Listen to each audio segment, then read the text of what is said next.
গ্রীষ্ম মৌসুমের অন্যতম সুস্বাদু ফল আম, আর রাজশাহী রংপুরের আম হলে তো কথাই নেই। কিন্তু বিচিত্র স্বাদের এই আম রাজশাহী রংপুর অঞ্চলে নামমাত্র মূল্যে পাওয়া যাচ্ছে। সরেজমিনে খোঁজ নিয়ে দেখা গেছে দিনাজপুরের পার্বতীপুর জংশন এলাকায় মাত্র 10 থেকে 15 টাকা কেজি দরে আম বিক্রি হচ্ছে। এই চিত্র নাটোর, আব্দুলপুর, রাজশাহী বদরগঞ্জ অঞ্চলেও।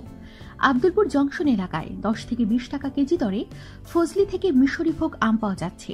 নাটোর সান্তাহারেও কোনো আমই 20 টাকা কেজির বেশি নয়।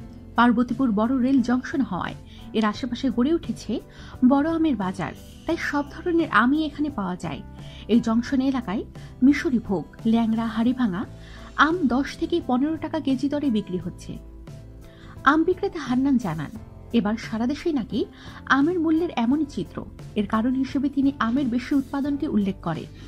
আম ক্রেতা মোসাদ্দেক বলেন, আমি রাজশাহীর একটি এলাকা থেকে কম দামে পেয়েছি 15 টাকা কেজির আম, নিয়ে এলাম, কিন্তু পার্বতীপুরে আমের দাম আরো কম।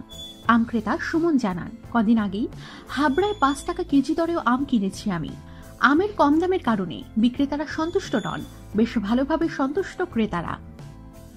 আমাদের সাথেই থাকুন, অবশ্যই সাবস্ক্রাইব করুন।